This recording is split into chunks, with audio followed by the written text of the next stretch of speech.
Alors, est-il, on va prendre sans transition, est-il conseillé de se battre pour une relation sentimentale? Donc voilà que tu es dans ton truc. Madame, monsieur, chacun te manque comme il veut. Est-ce que tu as l'impression que tu dois te battre pour rester dans cette relation ou on te manque quand même pour que tu restes, ou tu auras l'impression qu'il est temps de partir parce que tu ne peux plus continuer dans cette relation? Naturellement aussi 57, 56, 41, 65. Et tu es aussi dans cette situation où monsieur t'aime bien, mais il a sa maman qui cherche d'autres femmes, d'autres copines qu'elle estime mieux que toi. Est-ce que tu vas te battre dans cette relation, donc te battre contre sa mère, contre sa famille? Est-ce que tu pourras tenir? Et toi, tu es le gars qui s'est battu vraiment longtemps et tu as réussi à trouver, je sais pas moi, si je dis acheter un concours à ta femme, ça va être comme si dans notre pays on achète des concours. Non, mais c'est que tu as quand même réussi à trouver un fonds de commerce, on peut dire voilà. Un fonds de commerce.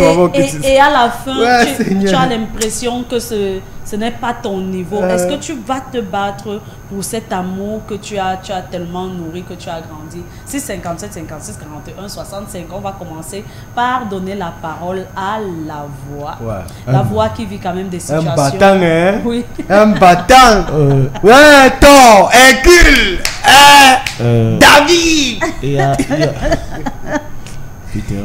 Ouais, on Il y a t'écoute. quelque chose que j'ai compris avec le temps, c'est que tout combat a une fin. Donc dans une relation, c'est très important de se battre parce que tu montres l'importance que tu as dans la relation. Parce que tu ne vas pas te décourager au moins un petit bobo, tu vois. Donc du coup, on se bat tous les jours. On se bat tous les jours pour prouver, on se bat tous les jours pour évoluer, on se bat tous les jours pour fonder. Donc du coup, moi je crois que c'est très important de se battre pour la personne qu'on dit aimer. Parce que chaque jour que vous allez vivre, il y aura toujours des difficultés. Donc du coup, il faut mettre de l'effort de part et d'autre. Ça devient difficile quand c'est la bataille seulement d'un côté. Donc tu te bats seul contre un mur. Donc il faudrait que tu te battes contre un adversaire. Donc genre, ça ne va pas ici remonter avec la porte avec toi et toi aussi et vice versa. Parce que c'est plus dur quand tu sens le poids, c'est seulement de ton côté, c'est toi qui t'investis et de l'autre côté, il n'y a pas le retour. Donc pour moi, s'il y a retour sur bataille, je vais dire ça comme ça, bataille. Retour sur bataille. On est sur bataille. S'il y a retour sur bataille, c'est-à-dire que tu as peut-être ton coéquipier, donc là vous êtes deux contre le monde, on devait dire ça comme ça, c'est plus bien. Alors ça veut dire que toi tu ne te bats pas contre un potentiel prétendant de ta copine ou de ta femme? Parce que en ce moment-là, moi, la conjointe, je n'ai vraiment pas de gros efforts à faire. C'est à vous, mes prétendants, de prouver que vous pouvez être avec moi. Voilà, que vous êtes à la hauteur. En ce moment-là, parce que ce dont tu parles, c'est le combat où moi je t'aime, mais ma famille ne t'aime pas. Vous vous mettez donc ensemble contre vents et marées, contre la famille qui n'aime pas. Mais ici, c'est que tu as une prétendante, tu as une copine, tu sais qu'elle t'aime. Tu l'aimes aussi, mais le fait de la société et je ne sais pas, toutes ces influences de la société font en sorte que peut-être toi, tu n'as pas l'impression que tu peux être avec elle. Comment tu vas trouver de justifier le combat à sens unique ou alors à double sens? Déjà, si c'est avec les prétendants, il faudrait d'abord que je sache que je suis en guerre. Tout à l'heure, on parlait de la guerre. Parfois, on ne se bat pas parce qu'on ne connaît pas, on n'a pas l'information. On ne te montre même pas que. Guerre asymétrique. On te montre même pas que. On te montre même pas que là où tu es là, tu n'as pas ça en danger. Tout se passe toujours bien. Mais entre-temps, elle est en train de fonder son foyer là-bas de l'autre côté. Elle te montre tout son bon visage, tu vois. C'est une fois que tu sais que voilà. Alors, le gars qui vient souvent ici en bas, là, comme ça, donc c'est lui. Tu essayes maintenant de te battre. Essaye de casser un peu le pied du gars, tu vois, des choses comme ça. Donc, tu vois, il faut prouver, il faut. Tu veux un gars, tu vois un peu, non? Tu fais comme si tu ne connaissais pas. Mais là, il faut que tu saches que tu es en guerre. Quoi. Oui, il faut savoir à l'avance que tu es en guerre. Parce que tu peux être avec une fille, parce que vous, les filles, vraiment, là, les filles, vous êtes ne savez pas. Je ne vais pas tirer sur quelqu'un ici, là. Parce que tu peux être avec une fille, là, tu es on va dire quoi, 5 ans dans les 10 ans de quelqu'un. Aïe. Et elle gère ces deux relations-là au calme. Donc du coup, c'est vice-versa. C'est vice-versa. C'est vice-versa aussi. C'est vice-versa. C'est vice-versa. C'est vice-versa. Mais D'accord. c'est une fois quand tu as l'information que mon frère, là où tu es, là où tu es en danger parce que tu n'es pas seul, c'est là où il y a un problème. Maintenant, il faut maintenant regarder là où tu vas te battre plus, si c'est pour avoir plus de sources, il faut avoir une maison, il faut avoir la voiture pour concurrencer aussi l'autre là pour qu'on te crée tous les piétons. Tu vois, il y a plusieurs volets, tu vois, ça va en fonction de ce que l'autre a que toi tu n'as pas. Donc il faut élever le niveau pour qu'elle puisse aussi faire la balance, elle puisse peser là-bas. Je reste avec elle. Que ça peut être compliqué pour les gars qui ne font rien, hein, d'être en amour. Hein. Parce que si tu dois peser la balance entre quelqu'un qui prend l'avion tout le temps et toi. Et toi qui n'a même pas encore vu l'aéroport. Mais c'est pour ça qu'il dit que tout combat. Ça va, tu pars à l'aéroport, c'est pour accompagner les gens. C'est pour ça qu'il dit au début que tout combat a une fin, tu vois. Quand tu sens que c'est dur, tu laisses. Tu laisses. Ouais. Tu déclares forfait. Ouais. David Hercule. Non. Oh là là. Ça, c'est la voix incroyable. Bon. Alors, Roman Peter. Moi, je vais rester dans un couloir de combat où ça dépend de vous deux.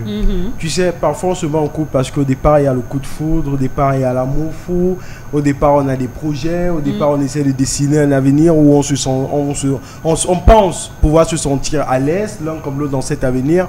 Mais maintenant dans ce chemin, il y a ce qu'on appelle souvent le jeu de cartes.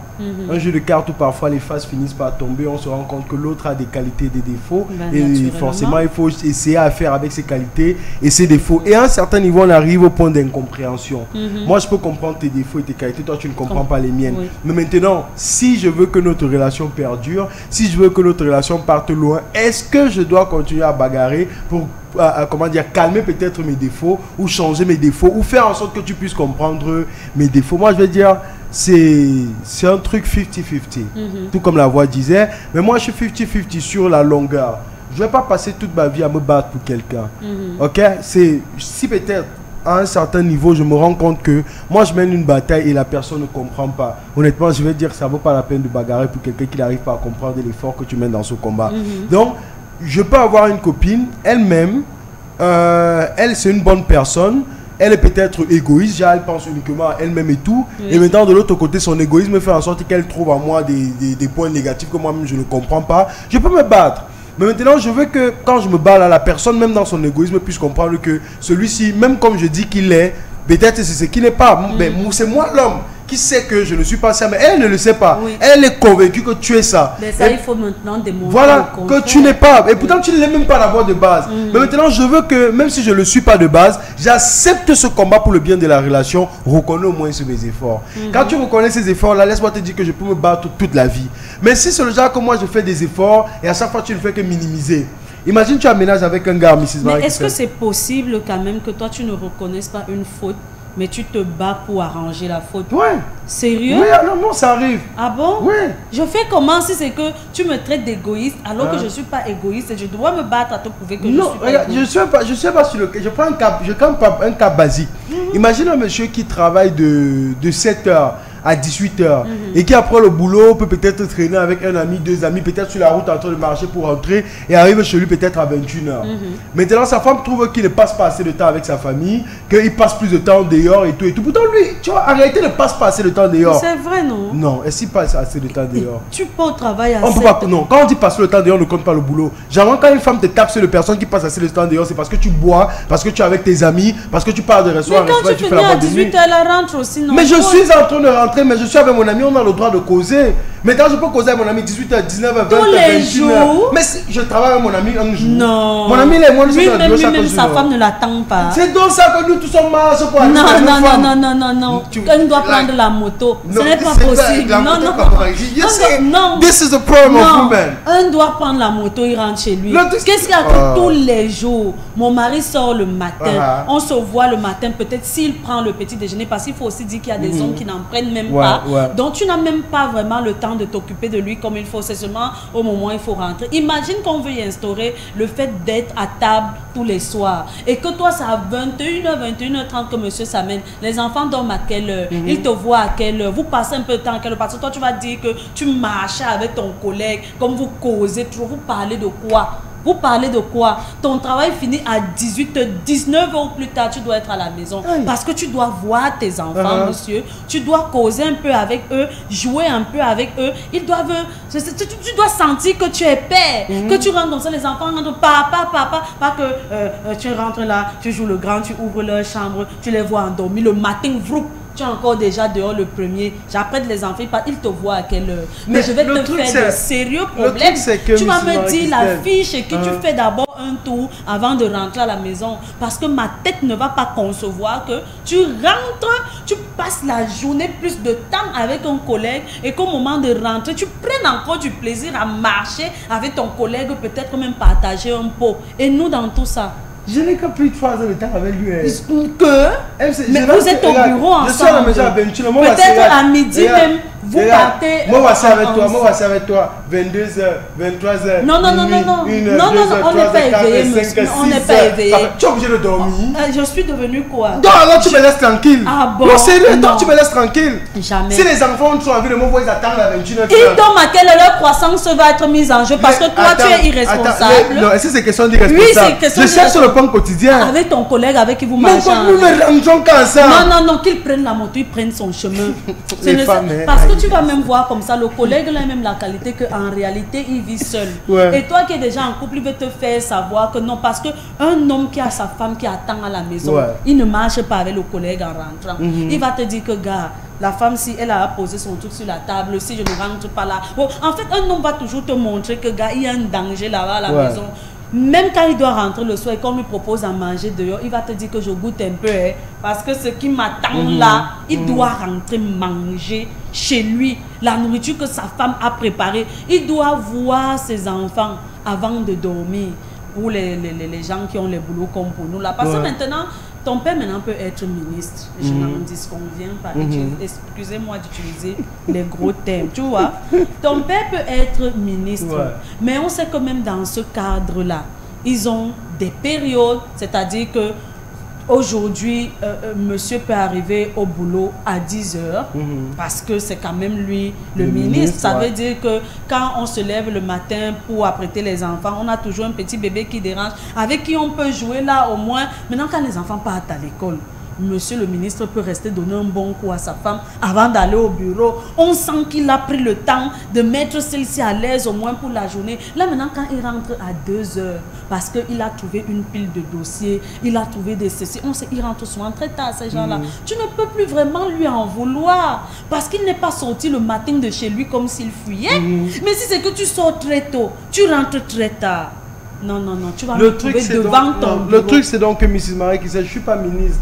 Je suis peut-être encore un chef chantier. Ne rentre donc pas avec ton collègue. Non, dès que tu finis de frapper ton ciment, tes parents, tu prends la moto, vroup chez toi. D'accord. Parce que madame a besoin de toi. D'accord. Les enfants ont besoin de toi. D'accord. Je vais tomber totalement d'accord avec ce que tu es en train de dire, tu vois.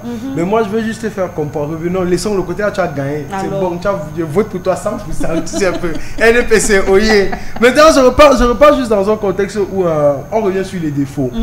Pour dire que tu as posé la question de savoir que est-ce que tu peux avoir des défauts, est-ce que tu ne peux ne pas avoir des défauts et on t'accuse d'avoir ça justement. Et tu te bats pour ces défauts. Moi je vais dire oui. Parce que généralement en amour, il y a des choses qu'on t'accuse d'avoir fait. Toi, Mrs. Marie, comme ça, il y a peut-être des ex qui t'ont traité de quelque chose que toi tu ne connaissais pas. En fait, je sais pas si tu comprends. Ils t'ont traité quelque chose que toi tu ne connaissais même pas. Tu peux le genre de fois peut-être jovial, genre avec tes amis, tu es toujours jovial et tout et tout et tout. Quand lui te voit, il te dit peut-être que non, tu es une B-O-R-D-E-S. Parce que tu marches plus avec des garçons. Mais tu ne l'es pas en réalité. Maintenant, il t'accuse de ça. Et c'est où que le combat commence. Ah, là, on va donc faire ce qu'on appelle des compromis. En fait, on fait. Voilà. Oui, d'accord, je comprends. Parce que si le fait que je marche avec d'autres mecs font en sorte qu'il n'ait pas confiance à moi. On le perd sa confiance, je vais arrêter de marcher avec ces mecs. Et ça, c'est un combat que tu es en train de mener. Parce que lui te dit que tu marches avec ces mecs parce que peut-être tu as des relations avec eux et tout. Putain, ce n'est pas ça. Mais toi, tu aimes ton mec et tu vas pouvoir ton mec que gars, je t'aime. Donc ce que tu dis là, vu que c'est un non-lieu, moi je vais arrêter de marcher avec ces garçons. Là, tu es en train de mener un combat où on t'accuse de quelque chose que tu n'aimes même pas. Oui, c'est vrai. Tu vois. Mais maintenant, ce que moi je suis en train de dire, c'est que quand tu arrêtes de marcher avec ces garçons, que cet homme-là respecte cet effort-là. Il ne faut pas qu'il vienne te dire que non, un jour vous avez une dispute, tu dis que tu as arrêté de marcher avec ces garçons-là parce que les gars n'étaient même plus. Oui, parce que les gars, ils ont fini titularisés. Pourtant, moi j'ai pris la décision que c'est pour toi que j'arrête de marcher. Non, là, ça fait mal. Hein. Ça fait trop mal. C'est même une triple accusation. C'est une triple accusation. Le jour où tu me dis ça, je vais te montrer ce que c'est que être aimé ailleurs. Voilà. C'est quoi ça? Et c'est où revient donc la question qu'à ce moment-là, on va te demander qu'est-ce qu'il est légitime de te battre encore. Je ne me bats pas. Tu sais un peu non. Alors là, je ne me bats plus. Je deviens tout simplement l'image des mots qui sortent de ta bouche. C'est tout. C'est parce que vu que c'est ça que tu m'accuses de non, je te dis que à gauche, je suis pépé. C'est tout. Je pars maintenant là-bas. Ce dont tu m'accusais là, je deviens ça. Pour que quand on se sépare, non, je quitte avec une raison raisonnable.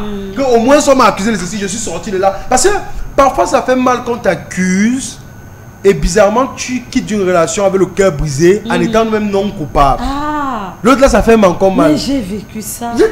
Tout le monde vit ça, Tout le monde vit ça. Et le truc bizarre, c'est que quand tu m'accuses à tort, forcément pour me défendre aussi, je t'accuse à tort. Et finalement, on finit par s'accuser à tort. Et finalement, on ne se connaît plus, on ne se comprend plus. On se retrouve perdu, la relation ne donne plus. Les sons tombés. Par contre, moi j'ai vécu un truc comme ça, mais c'était différent. Je ne t'accuse pas à tort. Comme moi, il n'aime pas les problèmes. Enfin, je t'accuse. C'est la manque que tu fais quand tu dis ça qui vous fait comprendre que c'est en train de blaguer avec elle-même. Non, je t'accuse pas à tort. Mais c'est que pendant qu'on est ensemble, j'ai accumulé tellement de choses que je te verse, c'est ça. Oui. Hey, quand toi maintenant tu viens m'accuser à tort, moi je te sors les faits réels de ce que tu es. Pour que tu comprennes qu'en fait dans cette relation, c'est toi que je supportais même depuis. Parce que en réalité, ce dont tu m'accuses, tu ne peux même pas prouver. Mais tu parles seulement pour bavarder. Peut-être tu parles parce que tu as vu quelqu'un avec qui tu as envie de fonctionner ce moment. Et donc il faut que tu me balances un truc qui me concerne pas. Moi, à ce moment-là, je vais te balancer ce qui te concerne. Et forcément, tu vas te reconnaître. Et là, c'est bon. Voilà. Et là, c'est bon. Il n'y a plus de bataille. Parce que la relation, parfois, c'est la paranoïa. Oui. Je vous dis ça que... Moi, aussi en couple avec Mrs. Marie-Christelle. Elle me trompe, je découvre. Elle décide d'arrêter. Moi, si je trompe, elle découvre, on décide d'arrêter. N'est-ce pas, nous tous on s'est pardonné. Nous tous on a compris nos erreurs, on continue, on avance avec la relation. Mais au fur et à mesure qu'on avance, un peu, dès que je casse le plat. Oh, tu casses le plat parce que tu étais sorti avec elle et tu vas acheter les plats là-bas. Tu sais qu'il y a les plats, tu vas partir là-bas. Un peu, je dors, je fais un père. Oh, quand c'est avec l'eau que tu dors, tu ne pètes pas. Oh, machin, truc. Dès que je me lave, je laisse un peu l'eau dans le seau. Oh, quand c'est chez l'eau que tu te laves, parce que tu règnes sur le seau, tu vois. Là, tu es en train de me mettre mal à l'aise. Pourtant, moi-même, je pourrais faire pareil. Oh. Toi aussi, tu m'as trompé. Ça veut dire qu'on porte là une faute. Et c'est pas comment dire, une faute partagée. Mais toi, tu me rappelles la faute là tout le temps. C'est pour que je combatte quoi? Ma tromperie à des degrés. Je veux dire que ta part c'était léger. Ta part c'était léger. Je vous dis, c'est ça qui est la paranoïa. C'est vrai. C'est ça. Moi, dans ce contexte, maman, je te laisse dans ta boucle là. Je continue ma vie. Tu vois, on a même que le gars, si on vit tous dans la même maison, mais tu te rends compte que tu es seul dans ton film. Ouf, c'est une peu vie ça. Non, même c'est pas question. Tu sais que là maintenant, ça dépend de toi. Si tu veux revenir à la case de départ, mène ton combat. Moi, j'ai amené mon combat, j'ai déposé les armes. Appelez-moi Charlemagne. J'ai amené mon combat, j'ai déposé les armes. Appelez-moi De Gaulle. Donc, tu vois, maintenant, c'est à toi de dire que. En fait, je vais dire, c'est à toi de faire une introspection. Qu'est-ce qui ne s'est pas passé? Parce que moi, si j'arrive à ce point, c'est parce que je me suis déjà tellement posé des questions. J'ai déjà posé tellement de changements. J'ai déjà fait tellement X et Y que je comprends que ça ne donne pas. Qu'avec toi, il n'y a pas de col de puc. Avec toi, c'est qu'il faut seulement taper un chiffre comme ça. C'est qui sort, ça sort. C'est le bali. Quand je comprends ça, je suis fatigué de taper les chiffres. Mes doigts sont foirés. Je m'assois, je t'observe. Je ne te gère plus. Ton bavardage devient mesuré un peu comme la trompette de Jérusalem quand Jésus est entré. Voilà. En fait, je prends tout maintenant comme du plaisir. Tu m'insultes et je dis waouh, quel compliment. Tu me peux. Je te mets dans un mood où toi, même quand tu es en collège, je te vois, je me moque de toi. Qui m'était laide quand tu te fâches. Tu vois, je ne suis même pas sur le problème parce que le problème c'est un non-lieu. Dans ce contexte donc, Miss Mike a dit, qui est, c'est ça qui est pire. Mais dans ce contexte, c'est à toi de me récupérer. Oui, c'est parce ça. Que, ma chérie, c'est ce que je voulais dire. Je suis le partant. C'est ce que je voulais dire parce que dans ces conditions-là, quand un homme précisément, parce que c'est difficile pour qu'une femme mette un homme dans cette position, mais quand c'est un homme qui te met dans cette position-là, ça passe ou ça casse. Maintenant, tu dois faire les efforts pour reconquérir ton gars. Ou alors, si tu ne peux plus te battre, vous êtes en train de vous séparer calmement. Vers la fin. Et vers la fin, là, c'est la séparation de corps. Parce qu'au moment où vous êtes séparés, mais vous êtes encore dans la même maison. Mais quand vous atteignez le niveau où il te fait même ça, mais toi aussi, tu es toujours sur ta position là-bas, que tu sais que tu as raison, ça peut être possible. Hein? Et c'est dans cette situation-là que se battre pour sa relation n'est plus important. Mais si toi, après introspection, tu te rends quand même compte que wow, j'y suis allé quand même trop fort, fais les efforts pour récupérer ton Joe. Parce que pendant que tu es dans cette position-là, celui qui est en train de te parler là-bas, il est en train de te mentir. Je te rappelle que lui, il est en guerre et c'est le mensonge qui prolifère. Oh, Mrs. Marie-Christine. C'est tout. Et en tant que moi, je te dis que dans cette posture, je n'ai pas besoin que tu me montres le ciel et la lune. J'ai besoin que tu me montres ton colouloun. Je veux dire que tu... Ça peut dire que fais l'effort proche. Non, je parle de l'effort proche. Tu peux non. La terre, la lune et le soleil, c'est loin. Moi, comment c'est mon colouloun bien tamba, c'est ce qui est à côté de toi. Donc c'est pour dire que fais le minimum d'efforts. Et moi, je récupère, donc je comprends que celle-ci. Parce que dans une relation, il y a toujours le maillon fort et le maillon faible. Il y a cette personne-là qui ne connaît jamais s'excuser. Il y a cette personne-là qui ne connaît jamais dire que j'ai fauté. Qui n'a jamais tort, qui n'a jamais fait ceci. Mais maintenant, tu peux être dans une bonne relation quand ton partenaire de l'autre côté comprend que c'est ton défaut. Et maintenant, lui ne tire plus trop là-dessus. C'est-à-dire que quand vous avez un problème, il te dit jamais que maman, tu as raison. Et dans les couples, c'est les femmes qui se retrouvent plus dans cette posture. Parce que la femme, elle n'a jamais tort. Si tu accuses de quelque chose, c'est parce qu'elle a raison. Si tu accuses, tu vois, ça c'est dans sa tête. Maintenant, l'homme, un bon homme, un homme vrai, c'est que la femme est comme ça, tu n'es pas là pour discuter avec elle. Tu es là pour rassurer la femme. S'il est après une dispute, tu peux rester dans ton coin très calme. La femme remarque que bon, dans cette dispute, il est peut-être calme parce que j'ai donné des mots très difficiles, des mots ceci. J'ai pas besoin que tu viennes te mettre à genoux si c'est que tu es genre les personnes qui ne demandent pas des excuses. J'ai juste besoin que tu me dises que ben, tu veux manger. Tu as compris que c'est sa façon. J'ai compris que oui, c'est sa façon. Tu vois, voilà, ça c'est un homme. Hein. Et maintenant, quand ben, tu veux manger, je peux te lancer un, tu finis de m'insulter, maintenant tu me proposes la nourriture. Maintenant, toi aussi, tu me lances un ouais. C'est comme ça. Voilà, c'est comme ça. Tu vois, ça c'est un couple qui se comprend. C'est un couple où l'autre a accepté les défauts de l'autre. Mais pas déjà qu'on finit comme ça, toi tu vas comme montrer que tu es la plus nerveuse de la terre. Il te que t'amènes à Jamon, tu cherches avec les dermatologues là-bas. Et te laisse dans ton coin. Je te jure, on vit dans la même maison, mais je ne te gère plus. Voilà. Tu n'as encore peut-être que samedi et tout, toi qui laves mes habits, mais le samedi, c'est que tu te lèves toi à 7h. Moi, voici les bois à 5h. Tu laves déjà tes habits. Je lave mes habits, je sèche. Pour te montrer que à mes yeux, tu n'as pas d'importance. J'entre en cuisine, je fais le petit déjeuner, je mange moitié-moitié, je laisse l'autre. Si tu veux, tu veux manger, tu ne manges pas. Je ne dépends plus de toi. J'entre à la maison, si tu as préparé, peut-être c'est ça, peut-être que je ne peux pas mettre en jus. Je mange d'abord dehors. Quand je rentre, tu vois que j'entre à la cuisine pour faire le simagri, j'ouvre mon jus, je bois, moi voici couché. Ça te chauffe, ouais, la nourriture, même le gaz, ouais. Maintenant, pose-toi les bonnes questions, donne-toi les bonnes réponses et mets la bonne démarche. Alors, est-il conseillé de se battre pour une relation sentimentale qui te a donné les différentes étapes de son combat? Parce que éternellement, il ne va pas se battre. Est-ce que vous allez vous battre éternellement? On pose aussi cette question à ces filles-là qui veulent des relations sérieuses, mais le gars ne rit même pas avec elles.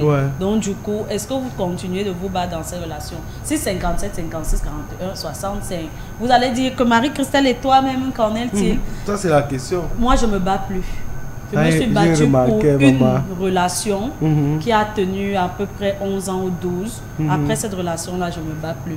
Quand ça finit, c'est fini et te laisse dans ton coin et te cherche difficilement. Mais j'ai toujours l'impression que les gars qui font ça veulent toujours revenir parce que je m'en fous quoi. Il est difficile que je commette certaines grosses erreurs pendant qu'on est en couple. Donc du coup, quand toi tu m'as attribué ma part d'opposition là, ça va me faire mal. Parce qu'en réalité, j'étais avec toi. Mais comme tu as pris la décision que c'est comme ça, je me mets de côté. J'ai tellement de choses à faire, il y a dans mon répertoire là. Mes problèmes. Je suis submergé. Non, mon frère. Si tu as besoin de réfléchir, réfléchis. Moi aussi, j'ai envie de réfléchir. Donc du coup, moi je me bats pour aucune relation. Voilà. Et moi je pense que... Vous allez me dire que non, tu ne te bats pas, si tu fais ceci, je suis une femme normale. Ça veut dire que si je suis avec un mec, je dois pouvoir le respecter, pouvoir l'aimer, pouvoir le soutenir, être normal. Maintenant, s'il y a un problème ou bien je remarque une attitude changeante de son côté, je dois lui dire que voilà, tu es en train de changer parce que tu te comportes désormais de telle ou telle façon. Est-ce qu'il y a un problème? C'est-à-dire que je n'ai pas envie de dire que moi je suis là dans la relation, que si tu m'as dit bonjour aujourd'hui, demain tu ne m'as pas dit bonjour, c'est fini.